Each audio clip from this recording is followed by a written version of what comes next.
eu não coloquei no webinário.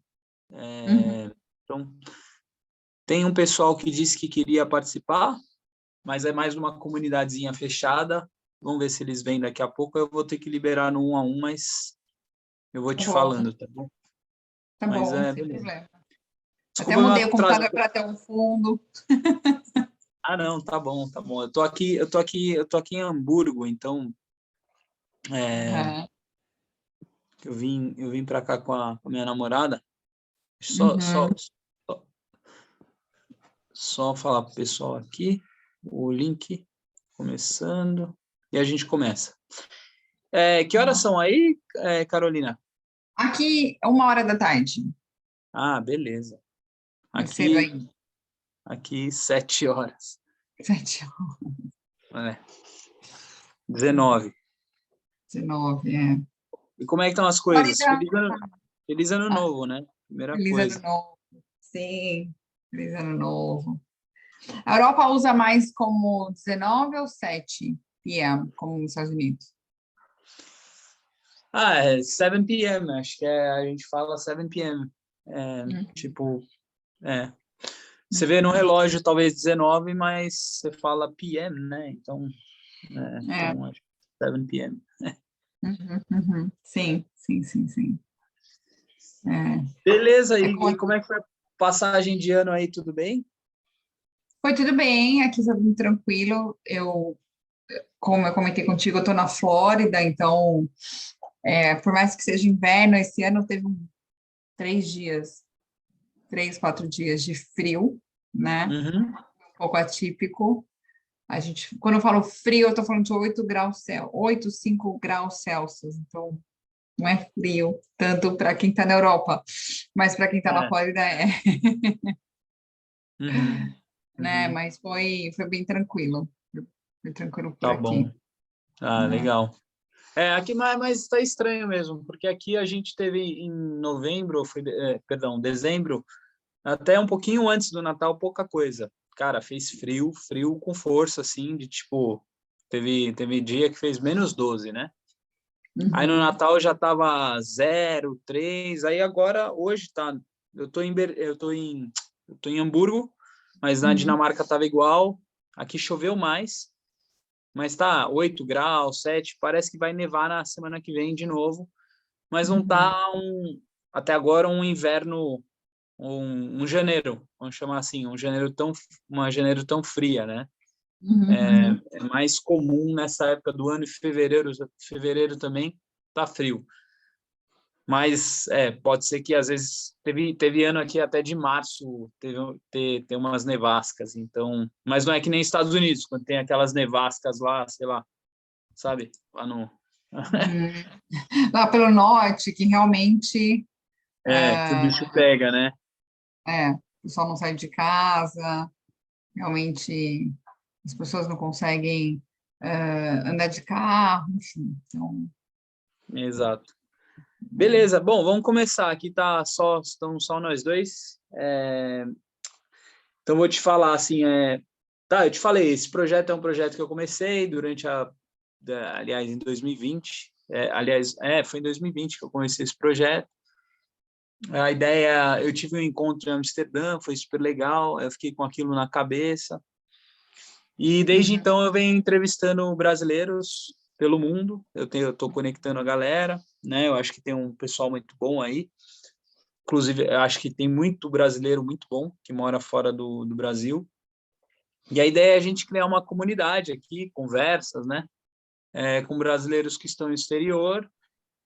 Eu acho que a gente se conheceu por conta do podcast que eu fiz com o Rogério, Rogério Bravinha, aí você chegou no meu perfil.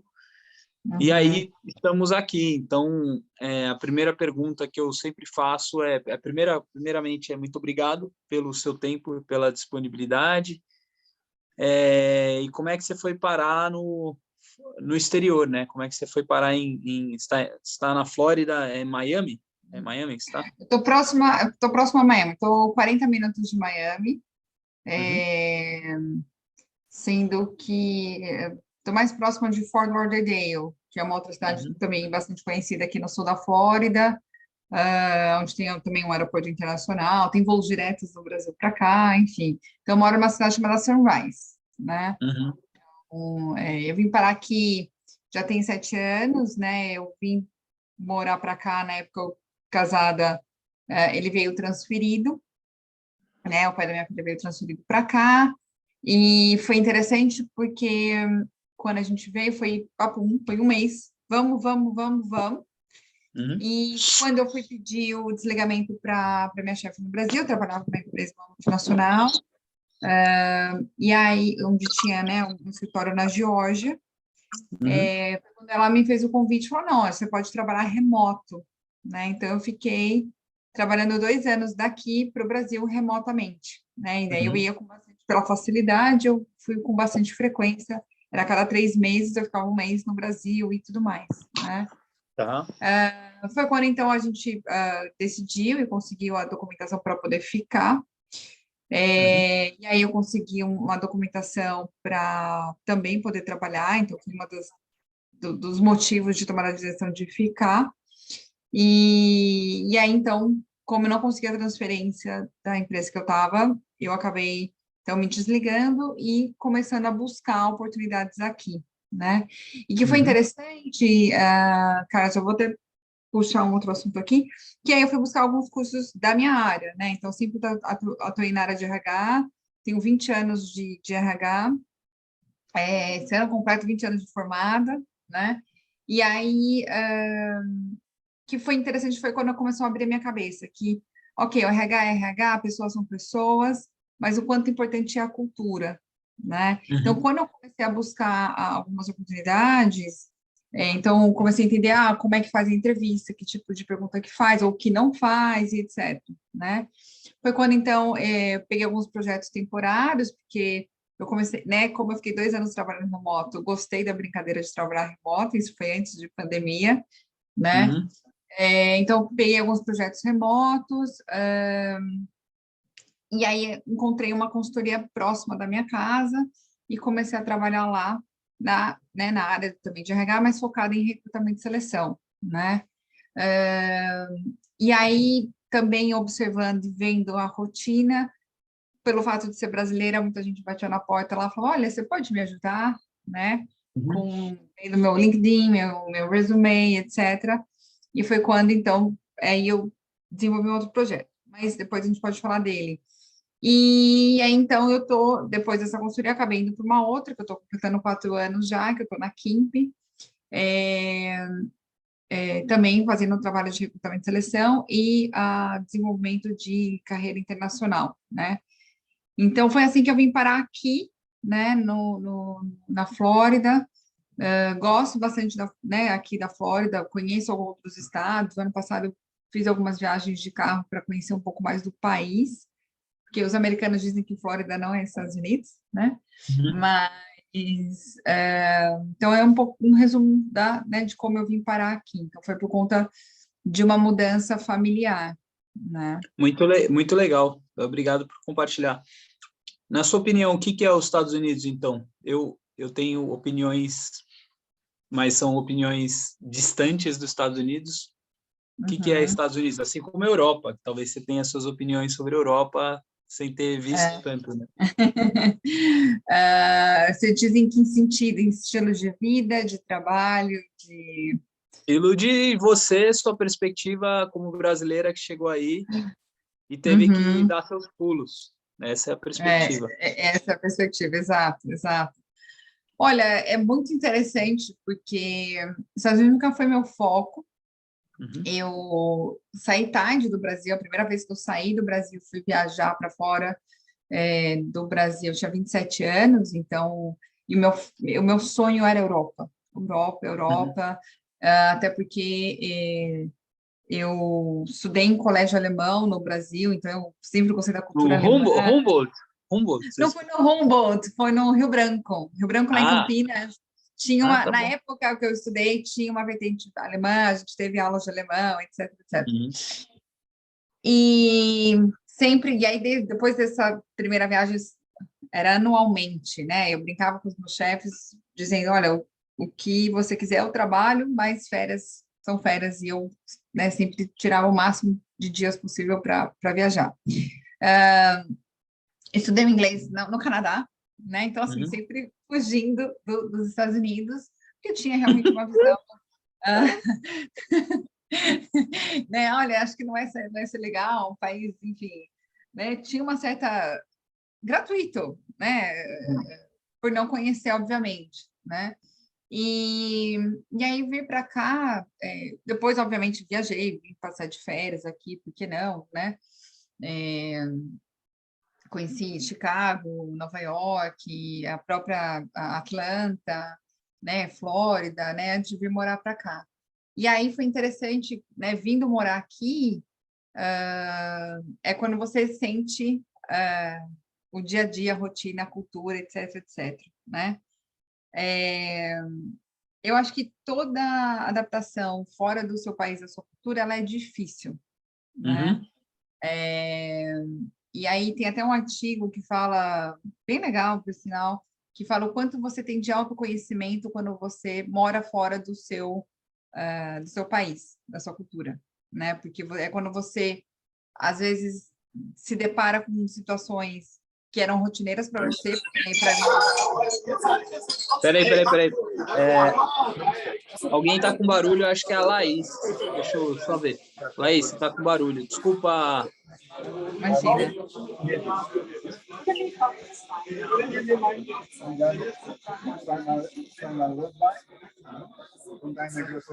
A Laís, eu vou...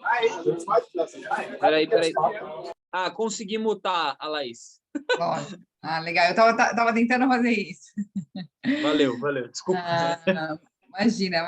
E eu estava comentando como você pode se deparar uma rotina, né? Uma situação rotineira, ir no supermercado e comprar alguma coisa. E se fala, puxa, e agora? Como é que eu faço? Né? Então, Uhum. essa adaptação, você começa a perceber o que é fácil para você ou não, o que você gosta ou não, que tipo de situações, de valores que você entende que é mais forte para você ou não. Então, acho que tem esse autoconhecimento, né? Hoje, depois de 7 anos aqui, eu te confesso que eu gosto de morar aqui, né? Uhum. Gosto bastante, acho que estou num estado bastante privilegiado, em termos de clima, em termos de facilidade de acesso à nossa cultura, então tem muito brasileiro aqui, muito latino, né? Eu brinco que eu aprendi muito mais sobre a América do Sul vivendo aqui do que né, quando eu vivia no Brasil. Mas falando do americano em si, a gente tem uma percepção de que ele é curto e grosso, né? Que ele é Uhum. o americano, ele é muito objetivo, a gente vem com essa e ele não se considera isso, ele se considera short and sweet, ou seja, Uhum. ele se considera uma pessoa objetiva e não fazer você perder tempo, isso é algo é ser educado, né? Uhum. Uhum. Então, é uma cultura bastante prática, é uma cultura bastante de soluções, de processo, Uhum. de quando você constrói uma relação, né, uma relação verdadeira, né? Então, assim, eu tenho hoje amigos americanos, obviamente não fiz no primeiro ano. Então, assim, gosto, tem as minhas críticas também, obviamente, mas eu acho Uhum. que todo lugar a gente vai sempre comparar com o Brasil, mas tudo vai ter o lado bom e ruim. Mas hoje, na balança, gosto bastante e vejo mais vantagens, né? É muito legal isso que você está falando. Eu acho assim, quando eu olho um norte-americano falando o cara dos Estados Unidos, norte-americano dos Estados Unidos, porque eu sou chato com isso, porque o cara que é American, eu já me irrita, porque o cara fala, América, o que é América? Os Estados Unidos, mas tem o Canadá, tem, né, é grande, a América é grande, né? Então, eu começo chato por aí com esses caras. Eu já tive cliente dos Estados Unidos, eu gosto muito do pragmatismo, mas ao mesmo tempo que existe um pragmatismo, existe uma coisa descartável, é a minha opinião.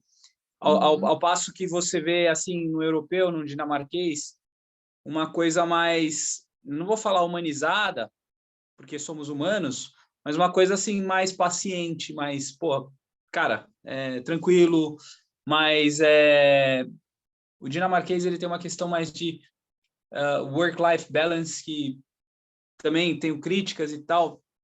Então, o que eu quero te perguntar com isso, eu posso até colocar minha opinião depois, se quiser. Claro, Eu já estou dando uma sub-opinião. Eu não curto de uma forma bem grosseira o jeito norte-americano. Eu não curto. Mas quando você está numa consultoria, né? Numa consultoria, você tá você trabalha com RH e tal. Como é que você vê que você falou, cara, eu curto, tal, não sei o que lá, tem prós e contras, mas os Estados Unidos é um continente, então eu tenho que também tem que ser justo, né? Tem o cara lá a galera de Nova York, a galera é muito grande, é uma parada complexa. é complexo. Para os brasileiros que vão para os Estados Unidos, que você tem visto aí, como é que é essa adaptação? Como é que é esse landing? Não sei se é um soft landing, mas como é que é esse landing aí? Vou só voltar para o primeiro comentário que você falou do americano, né? Que ele é bastante pragmático. No começo eu tinha dificuldade até de, às vezes, aprofundar alguns temas, ele não é isso, e ponto, acabou. A sensação, às vezes, quando estou conversando com um americano, eu estou numa auditoria, é sim ou não, né? Uhum. Por um lado, hoje, o trabalho que a gente faz de recrutamento e seleção, às vezes, é até mais prático, né? No Brasil, a gente tem que ficar vendendo candidato, é PowerPoint, né? Aqui é papum, você manda o candidato, então o processo é muito mais rápido. Então, nesse aspecto, eu gosto, né? Mas, então, é nesse sentido, eu entendo o que você fala, eu entendo a questão do conceito, quando você fala, é América, etc. Eu acho que isso entrou num vocabulário, isso já é cultural, é como a gente chamar a lâmina de barbear de Gillette, sabe? Já vi em vários museus aqui fazendo essa crítica sobre a América não é América, né? Estados Unidos não é América, tem os outros Isso da países. geografia, né? Exato. É que aqui eles estudam a história deles, né? Eles não têm isso, né, na grade curricular da escola. Então acho que é algo que já existe, mas eles falam sem para a gente soa essa prepotência, óbvio, né? Mas eu acho que eles não têm essa consciência, né? Até porque o americano não... Existe uma piada, né? Que o americano ele não gosta de viajar para fora daqui, dos Estados Unidos. É verdade. Ele não vai entender o idioma, ele não vai saber comer, etc, etc. Né? Tanto é que tem uma outra piada que é o seguinte, Carlos. O nome da pessoa que fala mais de dois idiomas é um poliglota, né? Uma pessoa que fala mais de fala dois idiomas é qual que é a palavra? É um bilingual, né? E a pessoa que fala só um idioma é um americano. Mas o americano, acho que eu já ouvi falar que o cara fala 1.2, é uma coisa assim, é a língua dele, né? É a língua dele e acabou. Então, assim, ele não tem, aqui para ele se sustentar, até porque foi o que você comentou, são 50 estados, onde ele tem culturas diferentes, estilos de vidas diferentes, geografias diferentes, né? Estilo de temperatura, né? Você sai da Flórida e vai para Geórgia no verão, é uma coisa muito mais úmida, muito interessante, né? Mas indo para o ponto de você de adaptação, né? Eu acho que a adaptação depende muito o quanto a gente está com a mente aberta, de novo, né? É que o que eu sinto muito que os brasileiros vêm para cá, aí eu falando um pouco de Flórida, eles entendem que eles estão trazendo o Brasil para cá, né? Então eles ficam comparando muito. A partir do momento que você compara muito com o Brasil, eu acho que ruim, né? você vai ter mais dificuldade de adaptação, né? Então, o que eu brinco muito quando eu conheço alguém, é falar, abre a mente, não tem certo, não tem errado, eu acho que você tem que entender como as coisas funcionam, a partir do momento que você entender, beleza, né? Então, de novo, não só para cá, mas como para qualquer país, né? Então, tem adaptação, por exemplo, para mim, eu não gosto da comida aqui, né? Eu Tá não bom. gosto, né, da comida aqui. Então, é algo que eu me adaptei. Hoje eu cozinho, hoje eu busco lugares onde eu vou ter alimentos que eu, né, não vou passar fome, vamos dizer assim. Ah, mas todo mundo chega nos Estados Unidos e engorda. Claro, porque tem um estilo de alimentação diferente, né? Uhum. Então, é isso. Acho que a adaptação, geralmente, quando, né, o pessoal fala que o primeiro ano é o mais difícil, eu acho que sim, tudo na vida, o primeiro ano é o mais difícil, de adaptação, é o primeiro aniversário, o primeiro Natal, sempre o primeiro tudo, onde você ainda acaba comparando para onde você estava, né? Não, com certeza. A gente tem até um amigo em comum, não vou falar aqui porque ele não me permitiu, mas ele está num processo aí, né? E a gente conversou algumas vezes sobre isso. Mas Uhum. no seu trabalho, assim, você tem essa, você está na Kingpin, é isso? Kingpin, né? Kingpin, Kingpin. Kingpin é Knowledge Innovation People, então é KINP. K de Aham. Knowledge, IN de Innovation e P de People, que é, né, as nossas três bases aí, nossos três pilares da empresa, né? Então, a gente trabalha com... Essa empresa, desculpa, essa empresa nasceu aonde? No Brasil? Ela nasceu no Brasil, ela está Aham. completando aí, deixa eu fazer as contas, né?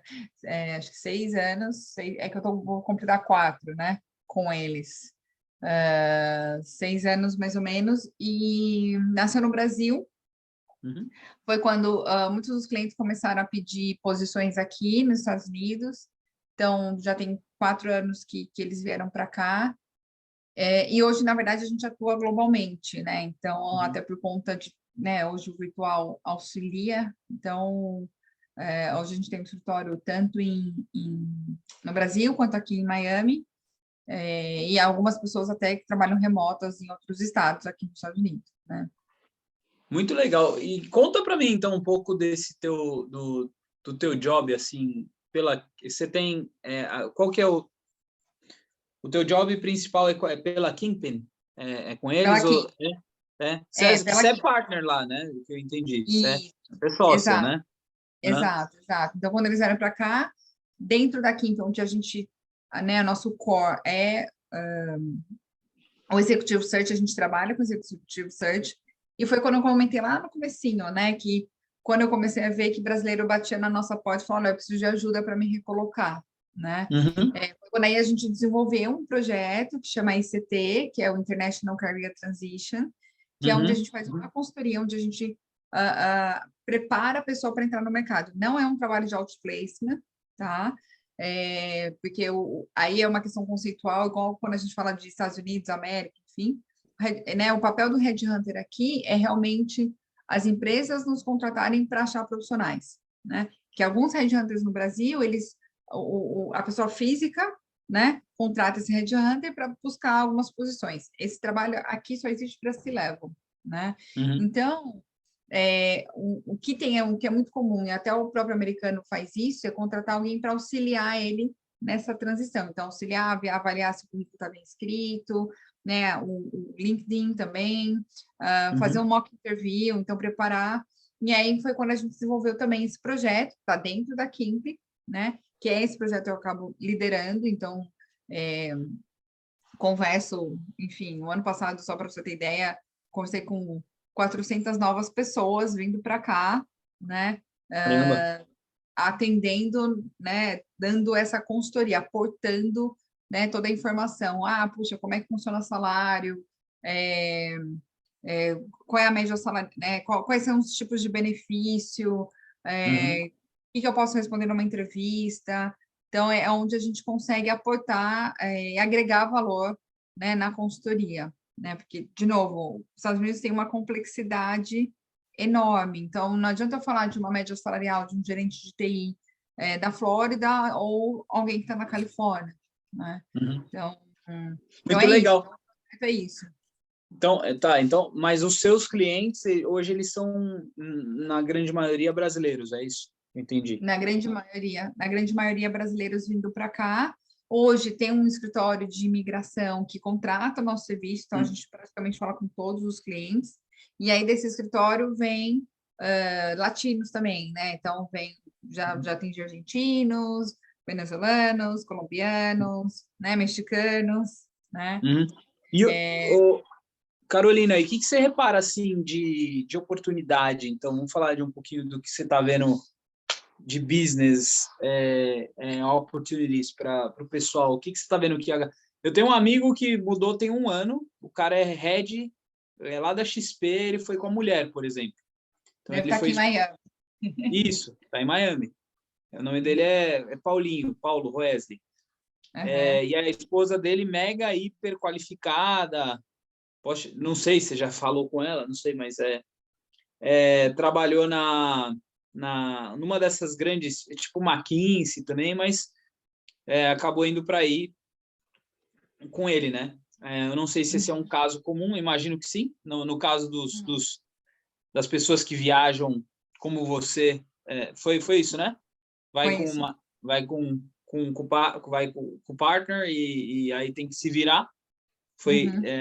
E aí é o caso dela. Como é que é isso aí? Quais são as oportunidades? Fala um pouquinho o que você está vendo aí no mercado, quem que você serve. Uhum. Bom, tem bastante caso de pessoas que acompanham, né, vem a família e uma das pessoas que é transferida para a empresa. O que é interessante, Carlos, antes de eu falar de oportunidade de trabalho, uma coisa que é muito importante para todo o país, a gente que é imigrante, é que tipo de visto de trabalho que você tem, né? Então, opa. Perdão, eu coloquei uma água. Falei, isso é muito legal você falar. Coloquei uma água aqui. Então, dependendo do tipo de visto, você pode atuar ou não, né? Então, isso é super importante. Então, a primeira, uma das primeiras coisas que um recrutador aqui pergunta, você tem, né, work permit, sim ou não? Não, é logo, muito obrigado, né? Então, esse é um primeiro ponto. De oportunidades, o mercado ele está bastante aquecido, né? O desemprego está cada vez mais caindo e tudo mais. E aí, lógico, tem uma série de variáveis, né? Então, a região que ela está, a expectativa de salário que ela tem, qual o desafio que ela está buscando, né? Então, eu converso com algumas clientes que vieram acompanhadas que falam, olha, nesse momento eu não quero trabalhar, eu quero só... ou não quero continuar minha carreira, eu quero só ter um trabalho part-time, né? Que é uma coisa que os Estados Unidos permite muito, né? Ou só trabalhar num contrato, ou só trabalhar num projeto. Então, tem bastante, desculpa, deixa eu corrigir meu português, né? Tem bastante oportunidade, né? Mas tem que ver o que a pessoa está buscando. E aí, quando você fala até de, puxa, ela deve estar em Miami. Então, ou ela deve estar em uma cidade próxima, será que ela quer se deslocar, né? Então, o deslocamento aqui conta muito, né? Mas as oportunidades têm, o mercado está bastante aquecido, né? Eu tenho tido bastante sucesso com os clientes que eu tenho atendido de já estarem recolocados, né? E os seus clientes, na sua grande maioria, eles são como, assim? O que você está vendo de... o que eles pedem em termos de hard skills e de soft skills, assim, por parte dos brasileiros, vamos falar? Porque a gente está falando de brasileiros do exterior, então... Brasileiro. Você fala de empresas que estão contratando brasileiros ou... Isso, das empresas aí que você está servindo, né? E que estão Sim, contratando os brasileiros, o que os caras estão pedindo para você? Perfil, a Uhum. galera, o que é? Olha, é muito interessante a sua pergunta, Carlos, porque assim, hoje eu estou tendo muito mais empresas americanas, né? Porque o empresário brasileiro, alguma empresa brasileira que vem para cá, ela vem, às vezes, com um mindset muito ainda de dolarizar o salário. Então, o salário, puxa, eu vou pagar $1.000, porque a pessoa vai ganhar 5 A mil, gente né? vai falar, a gente já fala sobre isso. Eu acho genial isso que você está falando, é incrível. O cara vai querendo pagar um amendoim, é incrível. Exato. E É, aí, sanduíche. exato. Então, assim, é difícil. E aí, muitas das vezes, tem gente que fala, não, eu prefiro ficar em casa, vou fazer outro tipo de trabalho, vou continuar trabalhando no Brasil, vou ser Uber, vou fazer outros trabalhos que eu vou ganhar igual e, né, não vou ter menos dor de cabeça, vamos dizer assim, né? Uma coisa que é interessante, daqui todo trabalho é digno, né? Então, às vezes alguém que trabalha, não desmerecendo, etc., mas assim, num Starbucks, ele vai ganhar às vezes mais do que alguém que está trabalhando no escritório, né? Eu acho incrível isso que você está falando. Obrigado. Todo trabalho Né? é digno. Olha que legal que Todo ela está. trabalho, e isso é uma coisa que eu gosto aqui, tá, Carlos? Todo Uhum. trabalho, ele é digno, né? Exato. Então, por que tem uma política, né, tem um estilo de vida aqui diferente, onde a gente tem que fazer tudo dentro de casa? Porque você contratar alguém para trabalhar na sua casa, né? Uhum. Vamos dar um exemplo, a gente tem isso no Brasil, contratar uma faxineira, alguém, né, que vai, né, Uhum. trabalhar, e a gente paga lá um salário mínimo. Aqui, só para você ter uma ideia, são 3 horas que a pessoa vem e limpa a sua casa, você vai pagar $150, Uhum. Uhum. né? Uhum. Então, é justo, injusto? É o trabalho dela, É o né? trabalho, cara. É isso aí. Não enche o saco, né? É o trabalho da pessoa. Tem um Não, e custo se de você não vida, quiser, né? exato, se você não quiser, alguém vai querer. Então, vou te dar um outro exemplo, tá? Que é uma coisa, de novo, bem da região onde eu atuo, onde eu moro. Já falo das empresas que elas buscam nos brasileiros, tá? Mas final de ano aqui, muito brasileiro foi para o Brasil, obviamente, festas e tal, e tem pessoas que, e eles têm cachorro, por exemplo, né? Uhum. Então, é um dia que eu deixo o cachorro não pode viajar, etc., o custo, então deixa para alguém cuidar do cachorro. Então, tem Uhum. pessoas que cuidam desses cachorros nesse período. Vou te dar um exemplo. Em média, custa você deixar na casa de alguém seu cachorro, entre 40 e $50 Por por dia? dia. Por dia. Nó. Faz a conta. Então, tem casas Uhum. que ficaram com 12 cachorros, 16 cachorros. Não, o cara fica ricaço, o cara fica bem. Troca o carro, entendeu? Então, né? É. Então, e aí, é digno, né? Uhum. É um trabalho. Né? Então, tem pessoas que abrem empresas para administrar cachorros de pessoas que vão viajar de férias, né? Então, é onde eu gosto dessa maneira, de novo, de olhar, né? Tem até uma parte histórica, até, assim, é que a gente veio de uma cultura onde a gente trabalhou com, né? O trabalho era uma questão de escravidão. Então, a gente Uhum. ainda trabalha para viver, né? Então, tem uma questão cultural aí para se pensar, né? Mas, voltando a essa pergunta do que buscam nos brasileiros, as empresas americanas, que as empresas brasileiras ainda às vezes buscam o brasileiro, mas aí é o amigo do amigo, vem aqui, dá um jeito e puxa, aí contrata alguém sem documento, ainda fica nessa gambiarra. É lógico que existem empresas maiores, né? Então, não posso citar aqui, né, algumas empresas que a gente já atende, mas que são brasileiras que grandes, já estão mais organizadas, já tem, né, a questão de faixa salarial dentro do mercado, etc. Então, consegue fazer a contratação e muitas das vezes acaba querendo contratar até mesmo um americano, né? Uhum. Mas quando a empresa brasileira, americana busca um brasileiro, é muitas vezes pelo conhecimento que ele tem da América Latina, pelo idioma. Uhum. Uma coisa que o americano gosta muito é o behave, né? Então, como a pessoa se porta, né? A gente brasileira, a gente busca sempre uma solução, a gente tem mais jogo de cintura, a gente Uhum. olha a caixa, né? A gente tem a parte relacional, então assim, a gente tem uma visão sistêmica, a gente não é tão especialista quanto um americano, né, muitas das vezes. Então, eu acho que a gente tem esses skills, e o que é interessante é que a partir do momento que o brasileiro entende que isso é bom nele, ele brilha aqui, né? Uhum. Porque a gente ainda vem muito com a síndrome do terceiro mundo, ou a síndrome do impostor, a síndrome do vira-lata, seja lá qual for o nome da síndrome, mas a gente vem achando que, né, a gente não é bom. Ontem mesmo estava falando com um cliente, é um engenheiro civil, que ele agora já está começando a trabalhar em algumas obras, falou, Carolina, eu achei que eu fosse aprender, e eu estou ensinando, né? Uhum. Por quê? Porque o engenheiro civil ele tem uma visão sistêmica, né, de todo o processo, desde a planta até fechar a obra, enfim. E aqui já não, o cara entende de uma parte, né? Se ele tem que ver uma outra parte da obra, ele tem que acionar alguém que é especialista na outra etapa, né?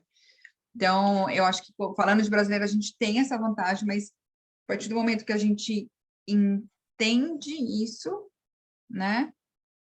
Flui. Muito legal, cara, você está falando umas coisas muito legais, assim, eu acho que concordo 100% com você. O que eu vejo é que aqui na Dinamarca eu estou envolvido com uma galera que eles envolvido assim como amigo, né?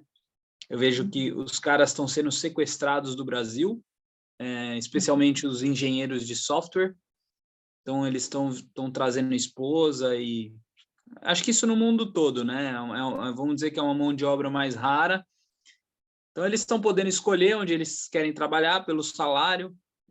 Vamos ver até quando isso dura, é minha opinião, e como é que a tecnologia também avança, tipo essas coisas de no code, low code, né, para que isso se equipare. Agora é muito interessante que os brasileiros que eu vejo que estão aqui na Escandinávia é uma galera muito boa, né? Uma galera muito boa que propõe, não é uma galera que larga a caneta quando dá 6 horas, sabe? Que é uma coisa que eles gostam também, né?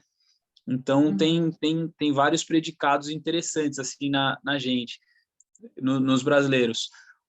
Eu queria te fazer uma pergunta com relação às empresas que você vê. Você falou uma coisa muito legal. Tem o cara que quer pagar o amendoim e dentro do perfil do teu cliente... Não, eu vou te falar, a Vtex, né? É sério, o cara da Vtex... A primeira coisa que eles fizeram na expansão internacional foi muito interessante, eu fiz parte dessa história, foi que quando eles abriram o primeiro escritório nos Estados Unidos, eu estava na Romênia, sempre fiz na Dinamarca e eu ajudei eles na Europa, né? Mas eles foram abrir aí onde você está, em Miami.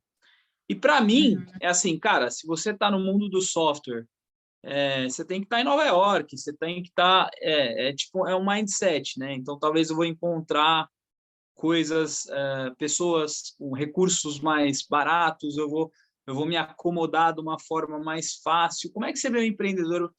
Eles estão em Nova York agora, né? Eles mudaram muita coisa, mas o primeiro tiro deles foi aí na Flórida, que não tem certo ou errado. Agora, a forma que foi feita, eu acho que é essa forma que você falou, tentar tirar uma vantagem de quem é brasileiro, mais barato, também até por um dos founders que é brasileiro, estaria ali, tinha muito brasileiro, quando, na verdade, eu acho que você tem que estar onde as coisas estão acontecendo, ou está em uma das costas ali, onde o software é hot, sabe, onde os headquarters eles estão e tal.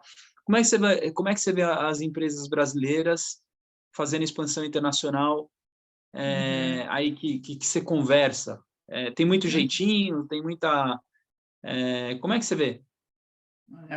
É muito interessante. Eu gosto da sua pergunta, porque eu lembro quando a gente estava quando eu estava no Brasil e a gente vinha para os Estados Unidos pegar algum tipo de treinamento e levar para o Brasil, a gente usava o termo que a gente tinha que tropicalizar o treinamento para Uhum. entender e adaptar a nossa cultura, e aí a gente passar a mensagem, exemplos da nossa cultura, etc. E vindo para cá, eu ainda não sei qual é o termo, mas Uhum. é aculturar mesmo.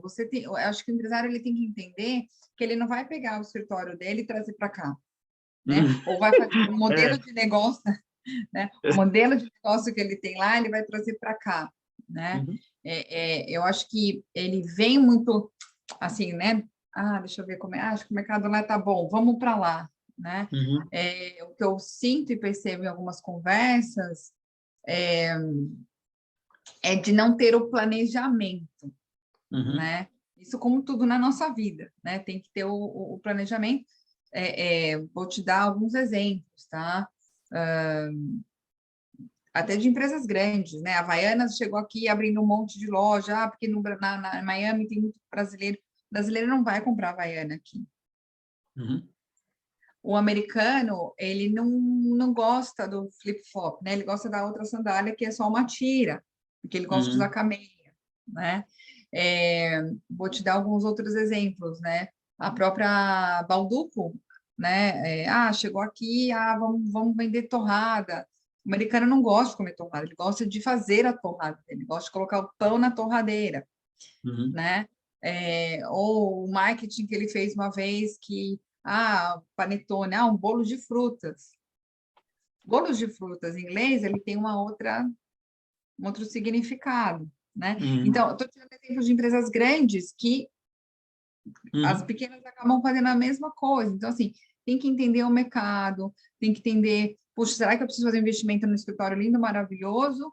Ou eu posso começar no escritório, no Work da vida, onde eu vou dividir, vou começar a fazer contato, entender o que o mercado funciona, né? Entender qual é a cultura, né? A gente tem cases de sucessos, né? Tem uma brigadeiria em Miami, que hoje ela é enorme, ela é muito conhecida, não só por brasileiros, ela é muito mais conhecida por americanos, né? Ela começou a trazer outros sabores, outros produtos que foram atraindo o americano para um coffee, né? Que é um ambiente que ele gosta mais, né? Então, eu acho que é planejar, entender a cultura, entender realmente qual é a necessidade e entender que ele não vai fazer negócio só para brasileiro aqui, né? Ele vai fazer um negócio com outras culturas, inclusive. E aí, né, foi o que você falou, onde é que está esse business, né? Será que eu vou... tem que estar nesse estado? Será que se eu for para outro estado eu não vou ter mais sucesso, né? Eu vou ter mais tecnologia, né? Ou mais clientes próximos, né? Então, eu acho que Ainda mais nos Estados Unidos, que cada estado é quase como um país, né? Na Dinamarca, você tem uma união maior. Na minha ignorância aqui falando, mas aí vocês têm, cara... tem estado que libera arma, tem estado que não libera, tem umas... É muito louco a parada aí, é muito louco. É muito louca a parada mesmo. Tanto é que, assim, o que é interessante é, por exemplo, salário mínimo. Um salário mínimo na Flórida é diferente de um salário mínimo no Texas, né? O imposto na Geórgia é diferente do imposto na Califórnia, né? Então, as médias salariais mudam também. Mesmo que você fale de uma mesma empresa, mesma posição, mesma responsabilidade, dependendo do estado, ela vai ter valores diferentes, né? Então, exatamente o que você falou. Quando a gente fala de, né, de novo, vou puxar a sardinha porque eu estou na Flórida, mas se você fala de Flórida, você tem várias regiões além de Miami que tem indústrias grandes, que você tem grandes cidades, né? Então, Miami, Fort Lauderdale, Boca Raton, West Palm Beach, Jacksonville, Tallahassee, Tampa, né? São grandes centros, né? E sendo que alguns deles têm até, inclusive, aeroportos, que é onde faz ainda mais movimentar a questão de logística, por exemplo, né? Então a minha dica para o empresário brasileiro é entender, né? Que ele está aqui e o maior capital que tem são as pessoas. Realmente, ele tem uma mão de obra qualificada, ele tem uma mão de obra ali, realmente fazendo o trabalho dele, ele vai ter mais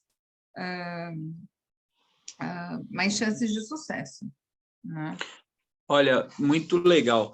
Eu acho que eu vou pensar em uma última pergunta. Tem uma galerinha aqui que eu quero... Tem 5 pessoas aqui conosco.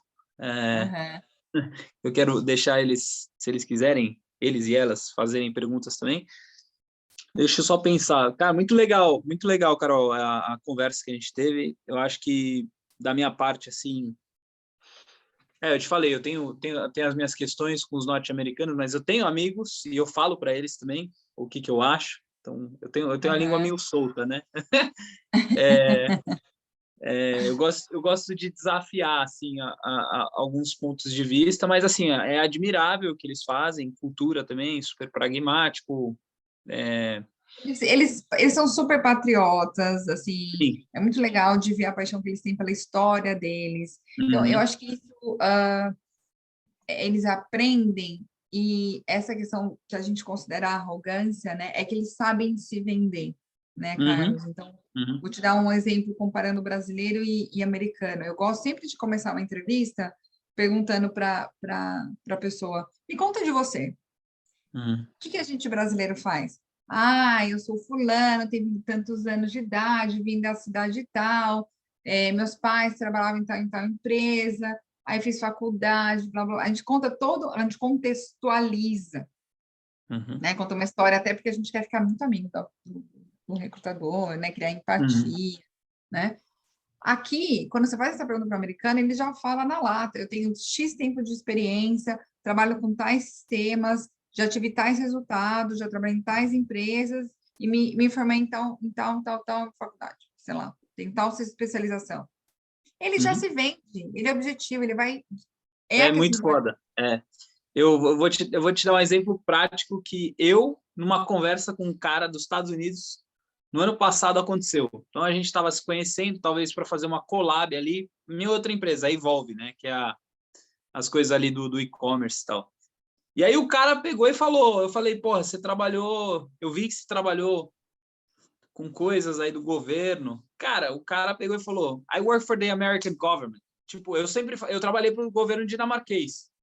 Só que eu fui estagiário. Eu não sei se o cara foi estagiário ou não. Ele só falou, eu trabalhei para o American government. Eu falei, caraca, tipo, os caras são muito bons. Se você pensar do ponto de... Não, é sério. Porque aí eu peguei aquilo ali e eu falei, meu, eu tenho que falar isso. Não importa que que eu fui estagiário para o governo dinamarquês e tal. Eu trabalhei para o governo dinamarquês. É um outro valor, né? É a maneira, é a perspectiva que ele coloca. Isso. É impressionante. Qualquer... Assim, e isso é assim, eu tenho uma filha, né, de 8 anos. É impressionante o quanto ela já está aprendendo na escola isso. De uma maneira natural, não é uma maneira impositiva, não é uma lavagem cerebral, né? Então, eles já fazem exercícios nos quais eles têm que se apresentar, né? Vai ser muito divertido você, tipo, conversando com sua filha. Desculpa, eu tô só imaginando. Mas tanto é que ela fala, não, ela chega na frente do espelho todo dia de manhã e fala, nossa, mãe, eu sou muito linda, né? Eu já tô maravilhosa. Né? E a gente no Brasil faz, não, acho que eu já estou aqui fora de forma, não, meu cabelo já acordou espantado. Meu, né? A gente tem essa autocrítica e eles são diferentes, eles se olham, não, mamãe, hoje meu cabelo acordou meio enrolado, ficou bem mais bonito, né? Então, é interessante, eu acho fantástico de observar. Até que a primeira vez que ela tinha que dar um speech na escola, ela tinha 5 anos, nossa, coitada, que pressão, né? Judiação, 5 anos, né? Já vai ter que passar. Para ela era a coisa mais natural do planeta. E eu não estou falando da personalidade dela, porque a gente podia assistir, todas as crianças foram lá, olha, se apresentam como uma coisa mais natural, né? Muito então, legal. Eles já são treinados para esse speech, então, e aí, só um exemplo também engraçado, né? Então, puxa, qualquer esquina que você vai, eu tenho um zoológico aí na minha casa que ele é desse tamanho, pequenininho, né? Mas você vai lá, eles te vendem como o melhor zoológico da Flórida, porque é o único zoológico que tem um urso. E na Flórida não tem outro, porque é judiação do urso, né?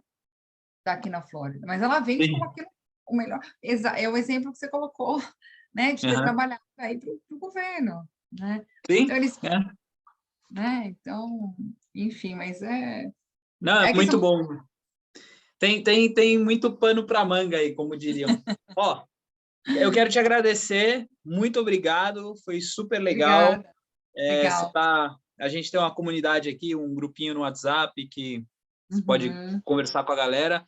Eu vou abrir aqui para o pessoal que está aqui. Pessoal, vou liberar os microfones, então se vocês não liberarem, eu libero à força, daquele jeito short and sweet que eu faço sempre. Então perguntem. Eu sou um doce, eu só forço a galera a liberar o microfone. E eu acho legal, né? Conversar, trocar ideia. O Gustavo acho que quer te perguntar. O Gustavo é o social media, ele é muito bom, muito gente boa também. Fala, Gustavo. É nóis. Pergunta aí, mano. Bom, vou falar boa tarde, porque aqui é boa tarde, né? Eu vi no briefing ali que ela é headhunter, e aqui nós temos os caça-talentos, né? O pessoal que vem procurar a gente. Se a gente estivesse falando de uma questão de posicionamento de mercado, né? Eu presto serviço para brasileiros, eu estou num outro ritmo. Como é que eu faria, né? O que eu teria que ter de modificar no meu jeito de trabalhar para chamar a atenção de um headhunter, uma pessoa internacional, que me levaria para um próximo nível, né? Para trabalhar com gente fora do Brasil. Você está no Brasil, é isso? Tá calor. Tá calor. E aí a sua intenção é prestar serviço aqui para os Estados Unidos? Sim, sem sair do Brasil. Sem sair do Brasil. Bom, é uma excelente pergunta, e coincidentemente foi o post hoje que eu coloquei lá no Instagram que a gente tem do International Career Transition, né? Hoje, muitas empresas acabam buscando profissionais fora dos Estados Unidos por conta de não ter profissional qualificado disponível, né, no país. E aí eles acabam buscando alguns prestadores de serviços, né, que existem alguns sites que você pode vender esse seu serviço, né, ou existem algumas empresas que fazem essa intermediação. Então, ela te contrata no Brasil para prestar um serviço, né, para os Estados Unidos, que são os trabalhos remotos e tudo mais, né? O que é interessante para o país aqui é que ele paga, mesmo que ele pague em dólar, ele paga abaixo do mercado, aí ele paga o amendoim, né, Carlos? Porque quando compete para o real, quando compete para o real, aí é 5 bastante... vezes, né? É 5 vezes, o cara olha, né? Vezes. Exato, né? Então, existem alguns sites onde você consegue buscar essas oportunidades e oferecer seu serviço. O que é importante sempre é como você vai intermediar isso, né? Então, algumas empresas aceitam você emitir uma nota fiscal, e aí tem que ver a questão de impostos, etc, etc. Em alguns casos, tem pessoas que abrem empresa aqui, e aí tem toda uma questão contábil, obviamente, tem que ver se é interessante. E aí você emite uma nota fiscal aqui, que é um 1099, por exemplo, né? Então, mas já existem empresas que fazem essa intermediação, em que auxilia e você começa a ganhar experiência no mercado aqui nos Estados Unidos, trabalhando do Brasil, que é um sonho, obviamente, né? Porque você vai ganhar em dólar, né? Perfeito. Te respondi? Bem pra caramba. Muito obrigado. De nada. Aí, pessoal, Glaucia que agora está começando a fazer um trampo da hora também na marca dela. Pode falar? Você está com tempo agora? Oi, estou com tempo sim, estou trabalhando ainda, então eu estava ouvindo enquanto eu estava trabalhando ainda, mas muito legal, adorei. Eu tenho uma pergunta, assim, porque eu trabalho aqui na Europa, aqui na Dinamarca, com uma empresa, e o que a gente tem visto muito, aqui sempre foi muito essa questão, acho que o Carlos mencionou essa questão muito humanizada, muito de quando a empresa está contratando, por exemplo, de considerar a pessoa enquanto pessoa, e aí uma das questões também para atrair talentos é muito relacionado a tudo que a empresa tem para oferecer, nessa parte mais soft, e especialmente depois da pandemia se foca muito nessa questão de saúde mental e etc. Como que é isso nos Estados Unidos? Existe essa direção também ou é um pouco menos? As empresas estão usando isso também, essa questão de flexibilidade, de ser mais humana para atrair talentos, ou ainda não se vê muito disso aí? Olha, é uma excelente pergunta aqui. Eu estou pensando em alguns exemplos para te dar, né? Essa é o lado, não vou dizer que é ruim, mas o meu lado mais pé atrás com o americano, né? Principalmente quando a gente fala da parte corporativa, né? Ele é muito prático, né? Ele tem a questão humanizada, mas ele tem as políticas da empresa. E aí pode variar, né? Essa minha resposta para você pode variar de empresas de darem apoio ou não, de ser mais humanizada ou não. Porque, por exemplo, não existe uma legislação trabalhista aqui. O que tem mais peso é a política da empresa, né? Então, por exemplo, a questão de licença maternidade. São 6 semanas, Glaucia. Você imagina, não sei se tem filhos, né? Não remunerado ainda. E aí depois vai depender da política da empresa, etc, etc, né? Então, eu acho que não tem como generalizar, mas ele tem um discurso humano, mas eu não sinto muito no dia a dia, né? Entendi. Ele é mais prático, às vezes, na questão de humanizar, por exemplo. Aqui, não tem como no Brasil um atestado médico, mas ele tem sick days, né? Então, ele vai te dar, sei lá, 5 dias de sick days por ano, né? Então, você liga, tô doente. Ok, tá bom, te vejo segunda-feira, né? Então, eu acho que dentro das empresas, não. Dentro da cultura, ele tem um lado humano, no sentido de, se acontecer alguma coisa, todo mundo se mobiliza para ajudar, né? Então, passei por coisa aqui que, de repente, estava todo mundo na rua limpando, independente de classe social, etc., né?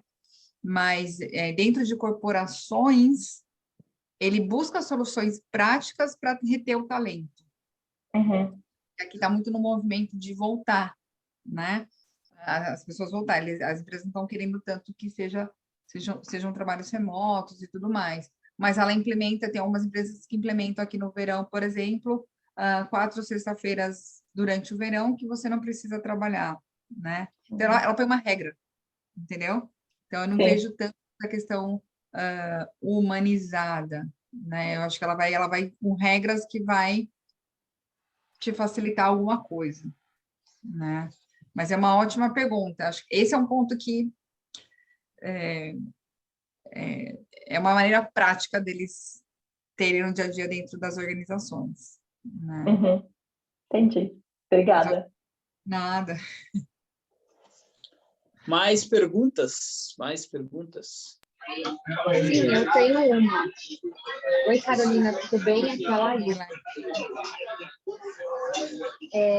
Sou brasileira, agora eu estou aqui na Alemanha, passeando, mas a minha curiosidade para você é a seguinte: você, como headhunter, quando você vai selecionar uma pessoa, como você tira o melhor dessa pessoa? Eu quero dizer o seguinte: hoje em dia, o currículo é uma folha, né? A pessoa escreve lá na tela, e eu imagino que você tenha seus desafios aí para lidar com isso. Conta um pouquinho, como você faz para a pessoa se esforçar a ponto dela falar o que ela realmente é, o que ela realmente entrega, sem perder o seu tempo também, né? Porque a gente sabe que isso acontece, de forma que você consiga perceber ali o candidato para o verdadeiro encaixe para aquela vaga que você tem. Fala um pouquinho desse processo seu. Legal, legal. Ótima pergunta, Laís. No Brasil, eu vou comparar sempre o Brasil aqui, e aí eu vou focar aqui, tá? Dos Estados Unidos com relação a recrutamento e seleção e dica com relação à entrevista e tudo mais, né? No Brasil, como ele as empresas, o mercado ele é mais concentrado, então, quando a gente, quanto recrutador, olha o currículo, olha a posição, olha a empresa, a gente já entende mais ou menos o que a pessoa faz, porque a gente tem conhecimento do mercado, né? Até porque, se você fala assim no mercado agrícola, a gente já sabe mais ou menos quais são as empresas, o que a pessoa faz, e até porque existe um padrão de posições, de nomenclaturas de posições, etc, etc. E na entrevista, foi até que eu estava brincando com o Carlos, né? É onde a gente rola uma conversa e a gente vai pegando do candidato, o candidato, né, se coloca ali, cria uma empatia, etc, etc. Quando a gente fala do mercado dos Estados Unidos, né, a gente estava falando aqui da amplitude das variáveis, é um mercado muito louco, né, como diz o Carlos, né, é muito mais difícil para um recrutador conhecer o mercado. Ele tem que ter muitos anos dessa cadeira e muito contato para ele entender, por exemplo, uma indústria farmacêutica, né? E aí, por isso que aqui o currículo é muito mais prático, ele é muito mais... tem que estar bem escrito, né? Porque quem vai recapturar, às vezes, não é nem o recrutador, é um sistema que eles chamam aqui de ATS, né? São as pesquisas, às vezes, que ele faz ali no LinkedIn, que vai captar o seu currículo, que você vai ser encontrado pelo recrutador. Tanto é que no Brasil, geralmente, o Brasil não está nem aí para o LinkedIn, né? E aqui é uma ferramenta muito usada em todos os setores, né? Então, desde a área médica, desde não só a área corporativa, mas tudo quanto é tipo de profissional está ali, né? Então, só para você terem ideia, eu já atendi adestrador de cavalo, marketing de igreja, tudo que vocês imaginarem, né? E está ali, você encontra posições, sommelier, né? Chefe de cozinha, está ali, você encontra esses profissionais. É impressionante, né? Então, e por isso que a importância de ter ali, e o cara sempre coloca ali nos grupos, a importância de ter ali um LinkedIn muito bem estruturado para que, né, não só seja encontrado, para que você encontre a sua posição, para que você crie o seu network, etc, etc. E aí, quando você vai para a etapa da entrevista, Laís, que é super boa a sua pergunta, e como é que eu vou me vender naquele, né, após caçarem meu currículo, né, após caçarem meu resume, o meu LinkedIn, etc, como é que eu vou me vender, né? E como todo americano, como né, tudo tem um processo, tem uma metodologia, né? E uma dica que eu vou dar para vocês, que é bem legal, é que a Amazon fala muito disso, todas as pessoas que eu conheço que participaram de processo lá falam, pessoas que trabalham lá falam, a Google faz isso e outras empresas também fazem, que é uma metodologia de entrevista que chama STAR, né? Que é você, geralmente são perguntas situacionais, então sempre ele vai te perguntar algo, me conta uma situação de, sei lá, de um projeto seu. E quando a gente fala de resposta, STAR é onde o recrutador vai conseguir te avaliar, que é você dar uma situação, né? Uma tarefa, uma ação, um resultado. A partir do momento que você começa a se preparar para uma entrevista, pensando nesses exemplos, nessas 4 etapas, você consegue deixar muito claro para o entrevistador quais são suas competências, quais são seus skills, né?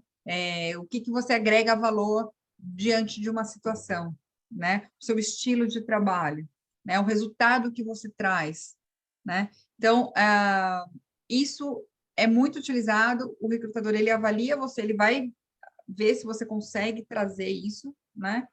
E facilita a conversa, né? Até porque aqui, geralmente, a entrevista ela vai durar de 40 minutos, no máximo 1 hora. Sempre ela tem começo, meio e fim, né? Então, se você, de novo, se preparar, e geralmente a pessoa que tem autoconhecimento, que ela conhece bem o processo dela, a história dela, tudo que ela fez na carreira, fica muito mais fácil para exemplificar, né? E aqui eu também, aproveitando, vou dar mais uma dica, que acontece muito, no final de uma entrevista, sempre o recrutador pergunta, você tem alguma pergunta para mim? Ele também vai te avaliar que tipo de pergunta você vai fazer para ele, né? Então, qual o desafio da posição? A posição é nova, é uma substituição, né? Como é que a empresa está atuando no mercado? Enfim, fazer perguntas, né, que agreguem valor também para você e mostra que você também está avaliando a empresa, né? Que você também não tá desesperado para... Óbvio, você está, né? Mas você não demonstra tanto esse desespero para trabalhar, né? Mas, de novo, respondendo a sua pergunta, eu acho que seguindo essas dicas, então, tendo um bom resumê feito, LinkedIn, e preparada para a entrevista nesses exemplos, grande chance de sucesso, né? Bem legal, Carolina. Muito obrigada. Parabéns. Obrigada por representar, né? Não só os brasileiros no exterior, mas também as mulheres aí, casos de Red. Obrigada. Obrigada. Um pouquinho de barulho lá. Deixa eu te falar, da minha parte, eu quero te agradecer. Eu só vou fazer 2 perguntas, porque isso vai ter que virar corte. Aí a gente acaba. Corte! O Gustavo, ele faz os cortes. É muito bom. Então, você existe sem LinkedIn hoje como profissional global? E qual a importância de se construir relacionamentos para qualquer profissional? 2 perguntas interessantíssimas. Esses dias eu puxei do LinkedIn, quando eu iniciei, né? Eu comecei no LinkedIn em 2009, né? Foi meu primeiro acesso, a minha primeira conexão foi minha mãe. Muito bom, muito bom. Hoje eu trabalho nessa consultoria exatamente por uma conexão do LinkedIn, né? Porque eu crio conexões através da ferramenta, eu gosto muito da ferramenta. Foi quando eu vi que um dos sócios veio para Miami, conectei com ele, falei, tudo bem, a gente trabalha na mesma área, vamos trocar umas figurinhas, vamos marcar um café? Era antes de pandemia, né? A gente marcou um café, e ele falou, nossa, Carolina, gostei de você, gostei da sua energia, gostei, né, da sua história, eu quero te contratar. E aí foi quando surgiu a nossa conversa. Então, assim, hoje meu trabalho veio através, não foi uma vaga postada, né? Não foi uma vaga, estava lá disponível, não tinha total interesse, né?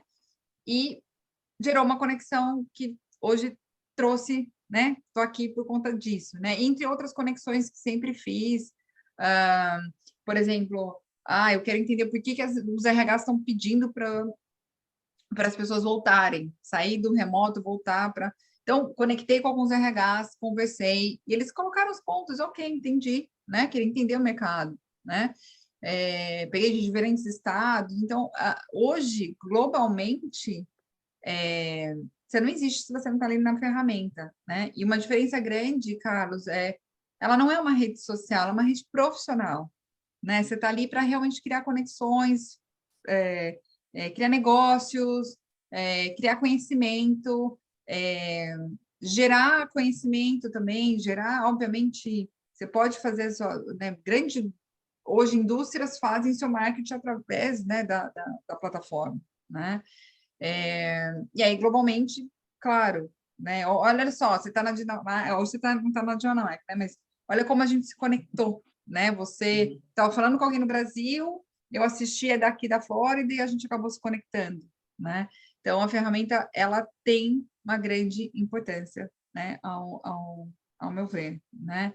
E a segunda pergunta que você falou, que eu esqueci agora, deu branco. Construir relacionamentos. Eu bato forte na questão do não fazer networking, mas construir relacionamentos. Construir relacionamento. Eu acho que isso é super importante. Assim, o network é uma palavra fria, né? E sempre parece que você tem que conectar com alguém com algum tipo de interesse, né? Quando você fala de construir relações, eu acho que esse é o diferencial, né? De você conseguir né? Entender, conhecer, puxa, que legal. E é o que eu brinco com a minha equipe. Às vezes eu falo assim, eu não sei fazer, mas eu sei quem sabe.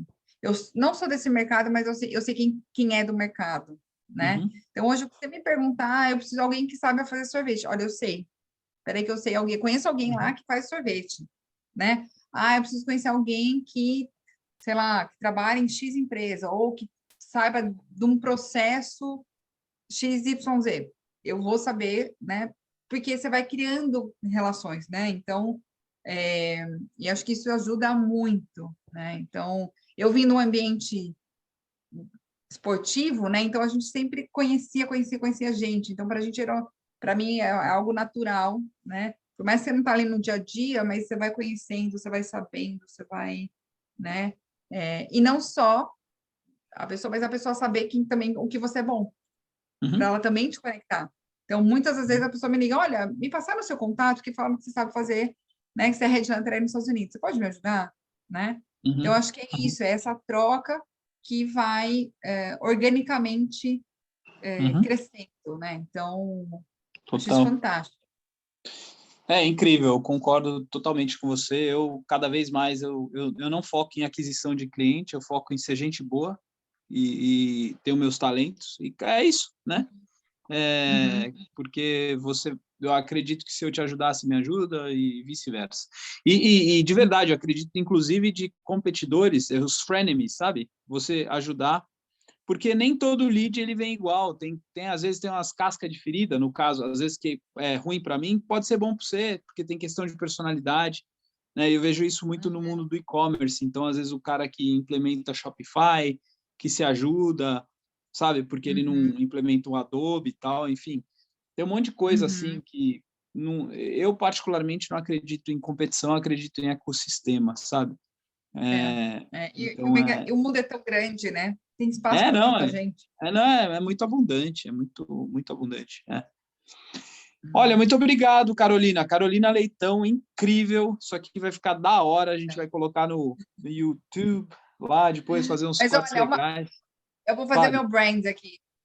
Passa. Eu lembro que o leitão é o que todo mundo marca, porque Carolina sempre tem um monte, todo lugar que eu trabalhei, onde eu estudei, sempre tinha. Eu falava assim, marca leitão. Se marcar leitão, você vai sempre lembrar de mim, né? Que eu sou leitão, mas sou limpinha e sei fazer direitinho o meu trabalho. Então pode. Não, pô. Toda que eu tenho minha coleção aqui de leitão, porque todo mundo lembra de mim por causa do sobrenome, às vezes nem por causa do nome. Muito bom. Eu posso fazer uma pergunta? Posso fazer uma pergunta? Claro. Por que você...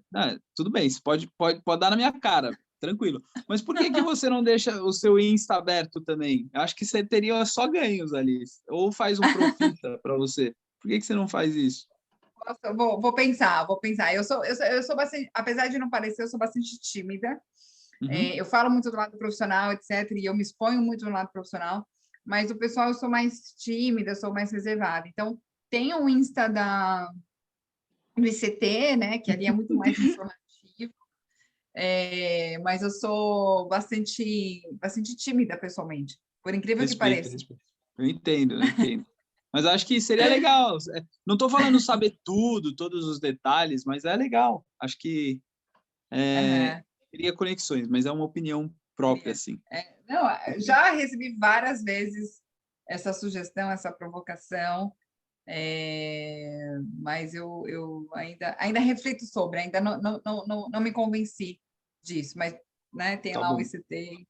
Mas no LinkedIn também tá aberto. Estou super à Tá disposição. ótimo, tá ótimo. Tá aí, ó. Carolina Leitão, ICT, Headhunter, tá lá nos Estados Unidos. Carol, muito obrigado pela sua disponibilidade. Daqui a pouco eu te coloco lá no grupo. E é isso aí. Legal. Valeu. Espero que você tenha Obrigada, curtido bom a final de conversa. semana. Gostei muito. Tá bom. Laís, a única coisa que eu lembro do alemão é Tschüss auf Wiedersehen, né? Que é tchau e bom final de semana. Até mais. Aí, Laís. Perfeito, tá valendo. Obrigada. Tá valendo? Tschüss. Tschüss, né? Valeu. Mais, tchau. Obrigado. Tchau, tchau.